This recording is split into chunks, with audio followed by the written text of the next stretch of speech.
આવી જા દોસ્ત, આવી જા, આવી જા, આવી જા. ધોરણ 9 ની ફાઇનલ એક્ઝામ પૂરી કરી દીધી છે, તો હવે મારો છે ભાઈ, તું આવી ગયો છે બોર્ડના એ જંગમાં, એ મેદાનમાં. એલાન થઈ ગયું છે. ધોરણ 9 માં મેથ્સમાં તો સારા માર્ક્સ આવ્યા હોય તોય વાંધો નહીં, ન આવ્યા હોય તો તારો મોટો ભાઈ મોહિત સર અહીંયા તારા માટે બેઠા છે. સૌથી પહેલા અહીંયા આવી ગયો છે, આ વિડીયો તારા સુધી પહોંચી ગયો છે. અન્ય તારા મિત્રો સાથે પહોંચાડી દે, કારણ કે હવેનું આખું વર્ષ છે નક્કી કરશે તારા માટે તારું ભવિષ્ય.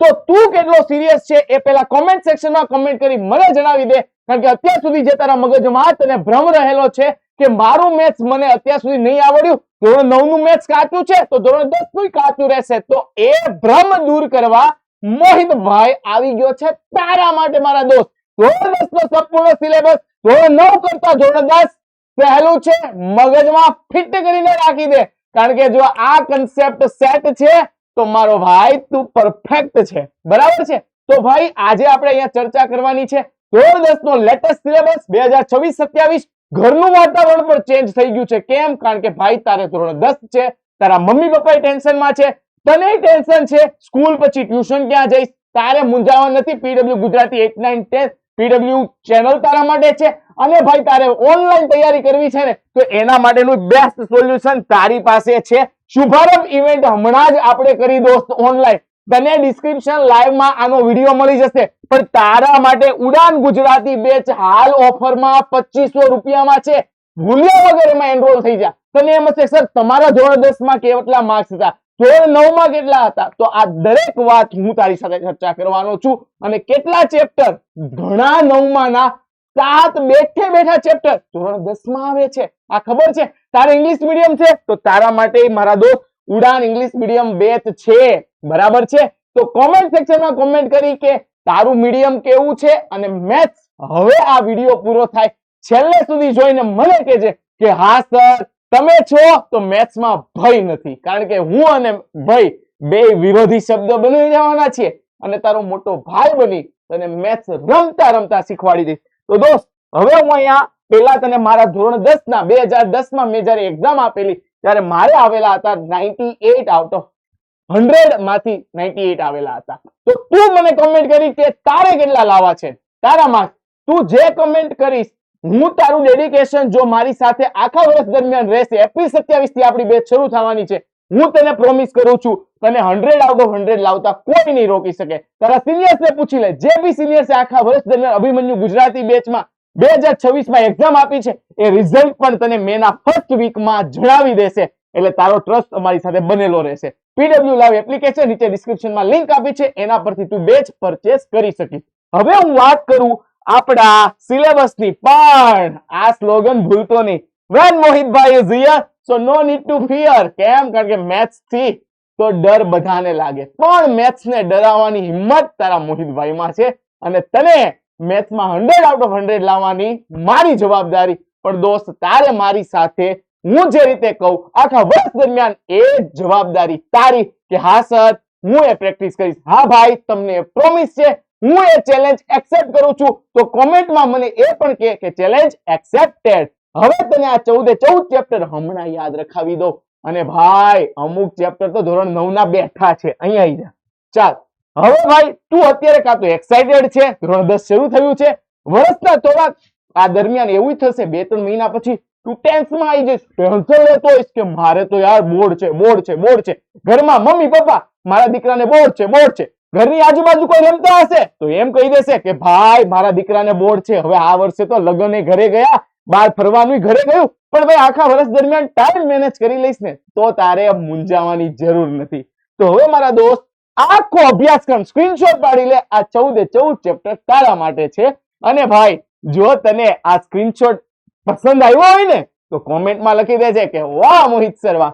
અને દોસ્ત આ તારી સ્ટડી રૂમમાં ચિપકાવીને રખાવી દેજે, ફોટોકોપી કલર કોપી રાખજે, અને જ્યારે તારું રિઝલ્ટ આવે ને 2027 મે માં ત્યારે કહેજે કે સર આ પહેલો દિવસ તમે જ્યારે આ વિડીયો અમારી સામે આવ્યો ત્યારથી મેં મારા માર્ક્સ નક્કી કરીને રાખેલા છે, ઈ માર્ક્સ તને અપાવવાની જવાબદારી મારી છે. તો ભાઈ સૌથી પહેલું ચેપ્ટર વાસ્તવિક સંખ્યા, બીજું બહુપદી, ત્રીજું દ્વિચર સુરેખ સમીકરણ યુગ્મ, ચોથું દ્વિઘાત સમીકરણ, પાંચમું સમાંતર શ્રેણી, છઠ્ઠું ત્રિકોણ સમોસું હું એને કહું છું, સાતમું યામ ભૂમિતિ, 8મું ત્રિકોણમિતિ પરિચય તારા માટે નવું છે.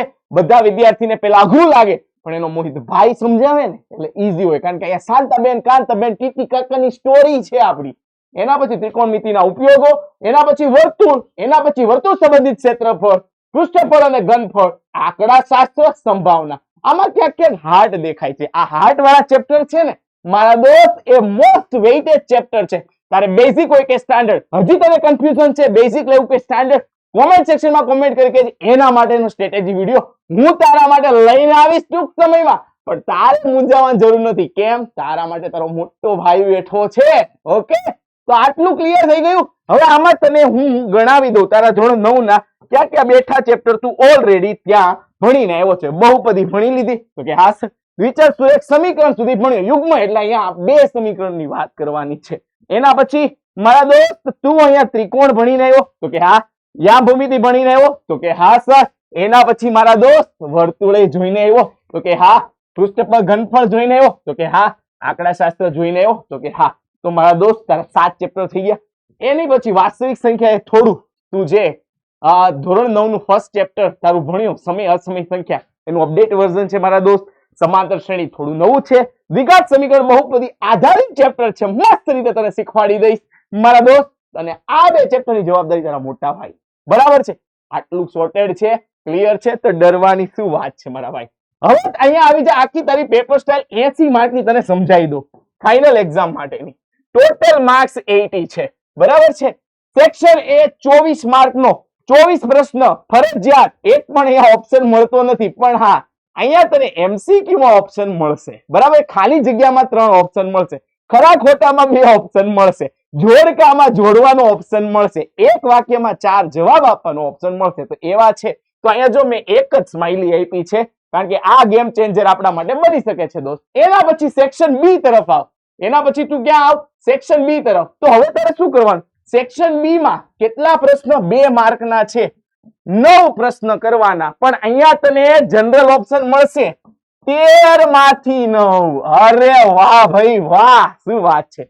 પછી સેક્શન સી 3 માર્કનો એક પ્રશ્ન. તો અહીંયા કોઈ પણ 6 પ્રશ્ન એટેમ્પ કરવાના છે. કેટલામાંથી? 9 માંથી કોઈ પણ 6. તો અહીંયા પણ તને જનરલ ઓપ્શન મળવાનો છે. અને 4 માર્કના કુલ 5 પ્રશ્ન કેટલામાંથી? તો કે 8 માંથી. અને મારા દોસ્ત અત્યારથી કહું છું, પ્રમેય 6.1 પાયથાગોરસના ગુરુનો પ્રમેય, થેલ્સનો પ્રમેય, કે જેનું ત્રીજું નામ સમપ્રમાણતાનું મૂળભૂત પ્રમેય હોય ને હોય જ અત્યારથી કહે છે. કારણ કે 2026 નું પેપર જોઈ લેજે, તારા મોટા ભાઈ લીક કરેલું. લીક નો અર્થ એનાલિસિસ થી કરેલું અમારા દોસ્ત. બાકી આપણે લીગલી જ આગળ વધવાનું. તો ભાઈ આટલું ક્લિયર છે. તો થેન્ક યુ ડિયર સ્ટુડન્ટ્સ. આપણી ચર્ચા અહીંયા સુધી રાખીએ છીએ. કોમેન્ટ સેક્શનમાં કોમેન્ટ કરી કે છે હા સર, હું ધોરણ 10 ની મારી જવાબદારી મેથ્સ ની લેવા તૈયાર છું. Challenge accepted. Thank you.